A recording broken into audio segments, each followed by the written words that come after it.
हरिओम।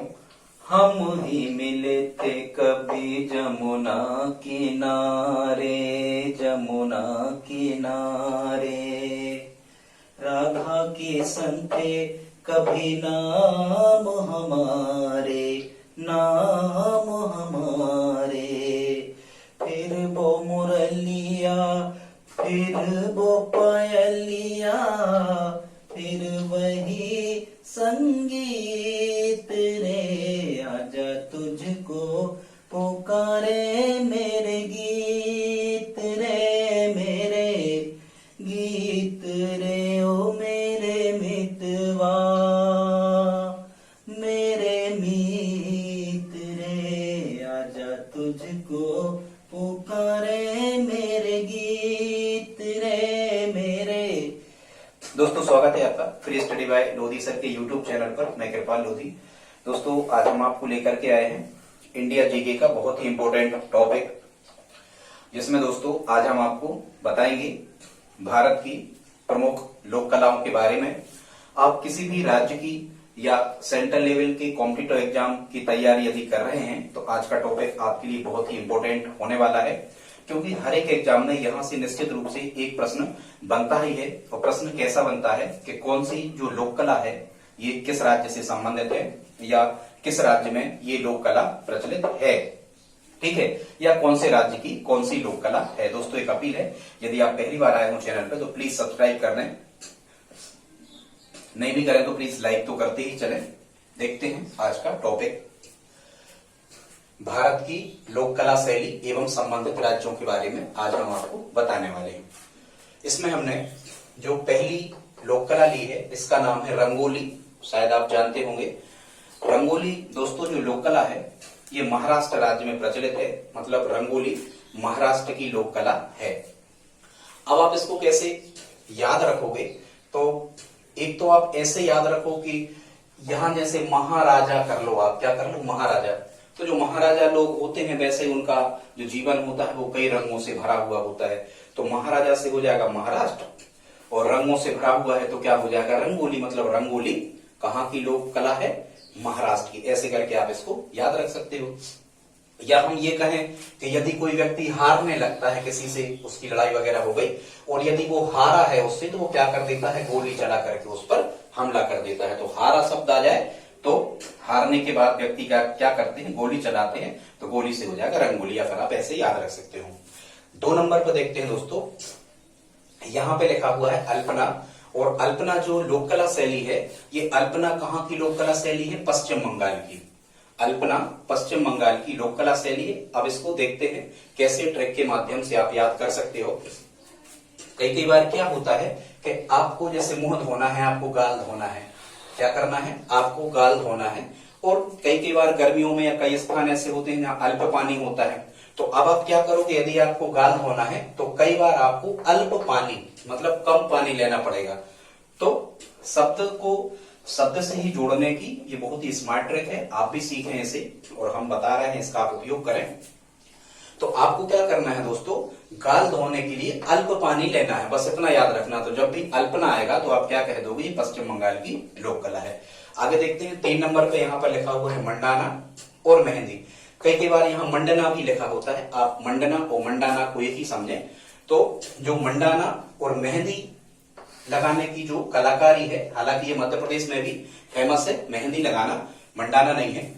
तो मंडाना और मेहंदी यदि आ जाए तो आपको क्या कहना है, ये लोक कलाएं कहाँ की हैं, ये राजस्थान राज्य की हैं। अब आप इसको कैसे याद रखोगे, तो ऐसे करके रखना आप याद कि मंडाना मेहंदी लगाने के लिए राजस्थान जाती है। क्या करती है, मंडाना मेहंदी लगाने के लिए राजस्थान जाती है। तो मंडाना मेहंदी राजस्थान हो जाएगा। एक तरीका हुआ याद करने का। दूसरा तरीका कैसे आप इसको याद रख सकते हो कि मान के चलो मंडाना नाम की कोई लड़की है और वो कई स्थानों पर मेहंदी लगाती है, हाथ में भी, पांव में भी, ऐसे करके भी आप याद रख सकते हो। मंडाना नाम की जो महिला है या मंडाना नाम की जो बालिका है वो कई स्थानों पर मेहंदी लगवाती है, ऐसे करके आप याद रख लेना। तो मंडाना और मेहंदी ये लोक कलाएं कहाँ की हो जाएंगी, राजस्थान राज्य की हो जाएंगी। आई होप आप इतना समझ गए होंगे। आगे देखते हैं दोस्तों, 4 नंबर पे है अपहन, गोदना, और यहाँ एक और लिखा है मधुबनी। ये अपहन, गोदना, गोदना बुधवाना, अपहन, गोदना और मधुबनी, ये 3 लोक कलाएं किस राज्य में प्रचलित हैं? बिहार में है। आइए देखते हैं इनको किस प्रकार से आप याद रख सकते हैं। तो आप एक चीज याद रखना, यहां से आप चाहो तो एक सेंटेंस या बना लेना। कैसा बना लेना? मधु यहां से ले लेना, मधु, मधु अपन, यहां कहना अपन, मधु अपन गोदना गुदवाने हार में चलेंगे या बिहार में चलेंगे। क्या कहोगे आप? मधु अपन गोदना गुदवाने कहां चलेंगे? बिहार चलेंगे। ठीक है, या फिर आप ऐसा याद रखना कि मधु अपन गोदना गुदवाने हार चलेंगे। हार मतलब खेतों पे चलेंगे। ठीक है, मधु अपन गोदना गुदवाने हार चलेंगे या बिहार चलेंगे, ऐसे आपको याद हो जाएगा। अपहन, गोदना और मधुबनी ये कहां की है? तो ये बिहार राज्य की लोक कलाएं हैं। आगे देखते हैं दोस्तों, 5 नंबर पे यहां लिखा हुआ है रंगवल्ली, और ये रंगवल्ली कहां की लोक कला है? कर्नाटक की है। इसको आप कैसे याद रखोगे? आपने देखा होगा ग्रामीण क्षेत्रों में या कई स्थानों पे नाटक खेले जाते हैं, नाटक का अभिनय किया जाता है, तो आप देखते हो नाटक का जो मंच बनता है उसमें कई प्रकार की बल्लियां गड़ाई जाती हैं। बल्लियों का मतलब क्या होता है? लकड़ियां, एक प्रकार की पाइप कहलाती है बल्ली। ठीक है, तो नाटक का जो मंच बनता है, वो नाटक का मंच बनते समय बल्लियां गड़ाई जाती हैं। तो यहां से आप याद रख सकते हो कि यदि वहां पर बल्ली शब्द लिखा है तो नाटक आ रहा होगा। ठीक है, या वो रंगमंच ही तो कहलाता है, यहाँ रंग शब्द भी आ जाएगा। ध्यान रखना, नाटक जिस मंच पर खेला जाता है या जिस मंच पर नाटक का प्रस्तुतिकरण होता है उसे हम क्या कहते हैं? रंगमंच कहते हैं। तो यहाँ रंग शब्द भी लिखा है, और नाटक के लिए आप क्या बनाओगे? मंडप बनाओगे, स्टेज बनाओगे, तो बल्लियों का उपयोग होगा। तो यहां से आप याद रख सकते हो कि रंगवल्ली कहां की लोक कला हो गई? कर्नाटक राज्य की। ठीक है दोस्तों, आगे देखते हैं। 6 नंबर पे यहां लिखा हुआ है एपर्ण, और एपर्ण जो है ये उत्तराखंड राज्य की लोक कला है। अब आप इसको कैसे याद रखोगे? ठीक है, ऐसे याद रखना। एक तो ये याद रख सकते हो आपके यहाँ लिखा हुआ है पर्ण। पर्ण मतलब होता है पत्ता या पेज। क्या होता है? पर्ण का मतलब होता है पत्ता या पेज। तो देखो, जब आप किसी पेज को आप क्या कर देते हो, कई बार उत्तर लिखने के लिए उसको खंड खंड कर देते हो। किसी पेज पर उत्तर लिखने के लिए आप एक उत्तर पूरा हो जाता तो लाइन खींचते हो ना, तो खंड खंड हो जाता। तो यहां से याद रखना, पर्ण माने पेज, पेज पर उत्तर लिखने के लिए आपको खंड खंड करना है। ये एक तरीका हो गया कि एपर्ण उत्तराखंड राज्य की होगी। या फिर आप ऐप शब्द ले लो, यहां से ये इंग्लिश शब्द है। आपने देखा होगा कि कई ऐप ऐसे आते हैं जिनमें हमें खंड खंड में कई उत्तर मिल जाते हैं, ऐसे भी आप इसको याद रख सकते हो। आगे देखते हैं दोस्तों, 7 नंबर पे लिखा है यहाँ पर चौक पूरना, और चौक पूरना किस राज्य की लोक कला है? उत्तर प्रदेश की लोक कला है चौक पूरना। लोग अपने घरों के बाहर या घरों के भीतर जहां भगवान को बैठाते हैं वहां चौक पूरते हैं। ठीक है, अब चौक को कह दो आप चाक, क्या कहते हो? चाक। तो जब भी आप कोई उत्तर को लिख रहे होते हैं, कोई भी टीचर यदि पढ़ा रहा है, टीचिंग कर रहा है, जैसे हम ही कर रहे हैं, तो यदि हम उत्तर लिख रहे हैं तो ये चाक ही तो पूर रहा है। ये हमने क्या किया? ये चाक ही तो पूरी है। तो उत्तर लिखने के लिए चाक पूरी जाती है, ऐसे करके आप इसको याद रख सकते हो। ठीक है, चौक पूरना कहां की हो गई? उत्तर प्रदेश राज्य की लोक कला हो गई। आगे ये मधुबनी हम बता चुके, ये बिहार की है। आगे देखते हैं दोस्तों, 8 नंबर पे है फिर कलमकारी। क्या लिखा हुआ है? कलमकारी। और कलमकारी किस राज्य की है? ये कलमकारी है दोस्तों आंध्र प्रदेश राज्य की लोक कला। अब आप इसको कैसे याद रखोगे? कलम यानी क्या होता है? पेन होता है। क्या होता है? पेन। तो आपने देखा होगा जनरली कि जो अंधे व्यक्ति होते हैं, क्या वो पेन पकड़ते हैं? नहीं पकड़ सकते।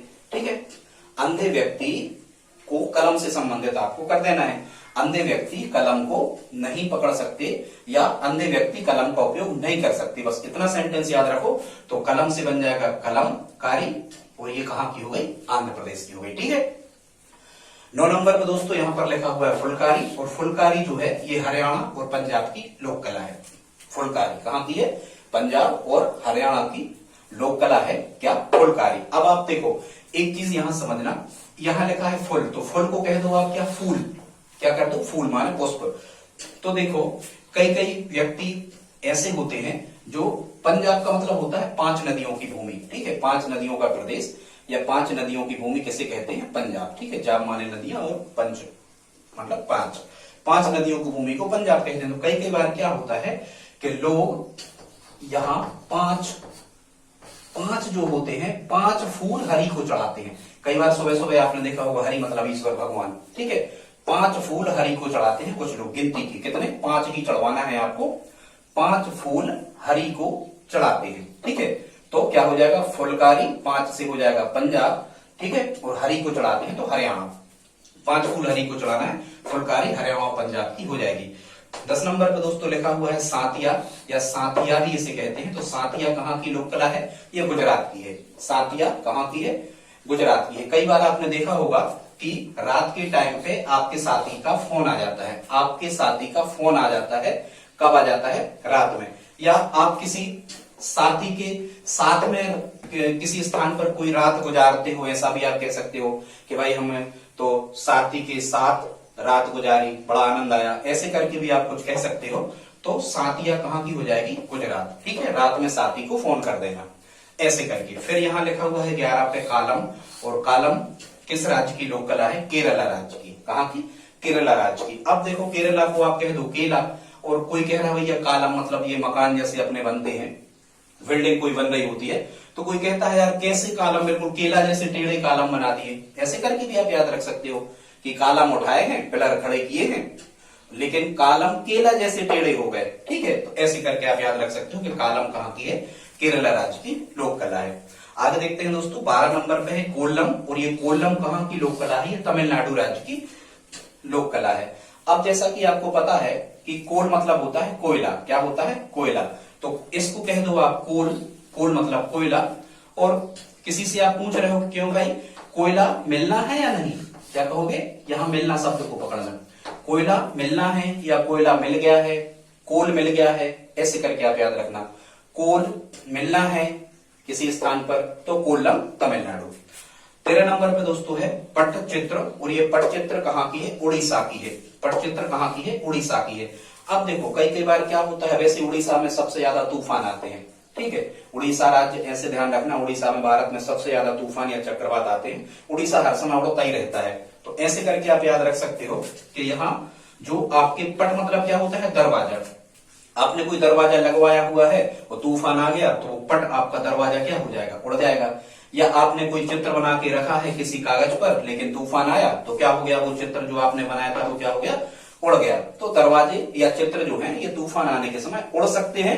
तो यहां से बन जाएगा पट्टचित्र कहाँ की लोक कला है? उड़ीसा राज्य की है। ठीक है, आई होप आप समझ गए होंगे। दोस्तों 14 नंबर पे है यहाँ पर काली घाट। क्या लिखा है? काली घाट। ये पश्चिम बंगाल की लोक कला है। वैसे ही आपको पता है दशहरा, पूरे भारत में जो दशहरा का त्योहार होता है ये कहाँ का फेमस है? तो ये पश्चिम बंगाल। अपन कहते हैं कलकत्ते वाली काली, वो कलकत्ता कहाँ है? पश्चिम बंगाल में है। तो दशहरा का त्योहार या दुर्गा स्थापना का जो त्योहार है ये सबसे ज्यादा प्रसिद्ध कहाँ का है? पश्चिम बंगाल या कलकत्ता के। अपन कहते हैं जय काली कलकत्ते वाली, ऐसा करके कहते हैं अपन। ऐसे याद रख सकते हो कि काली शब्द दिया जाए तो कलकत्ता पश्चिम बंगाल की राजधानी है, तो अपन कह सकते हैं कि जो काली घाट है ये पश्चिम बंगाल की लोक कला है। फिर यहाँ 15 नंबर पे है चेरियल। क्या है? चेरियल। और चेरियल किस राज्य की लोक कला है? ये है तेलंगाना राज्य की। क्या है? तेलंगाना। तो ऐसा याद रखना आप, यहाँ पर एक शब्द पकड़ना रियल, या फिर चेरी मतलब चोरी हो गई। कई बार चोरी हो जाता है तेल, डीजल, ऑयल, तो खाद्य तेल वगैरह चोरी हो जाता है। ऐसे भी आप याद रख सकते हो कि चोरी हो गया तेल, मतलब चेरियल तेलंगाना की लोक कला है। या फिर आप ऐसे याद रखोगे भाई हमें तेल खरीदना है, कोई भी खाद्य तेल खरीदना है, तो कई बार अपन कहते हैं कि यार हमें तो रियल प्रकार का तेल खरीदना है। रियल मतलब सही तेल, ओरिजिनल वास्तविक तेल खरीदना है, सही तेल खरीदना है, रियल तेल खरीदना है आपको। ठीक है, रियल तेल खरीदो, या फिर तेल की क्या करवा दो? चोरी करवा दो। तो चेरियल कहाँ का हो जाएगा? तेलंगाना का हो जाएगा। तो दोस्तों आज हमने ये 15 आपको लगभग 15, 16, 17 लोक कलाएं आपको बताई। कैसी लगी प्लीज आप हमें कमेंट बॉक्स में लिख करके जरूर बताएं, और प्लीज आप हमारी हेल्प करें, हमारे चैनल को सब्सक्राइब करें, बहुत ही हेल्पफुल होने वाला है। ठीक है दोस्तों, मिलते हैं अगली वीडियो में, तब तक के लिए जय हिंद, जय भारत, वंदे मातरम।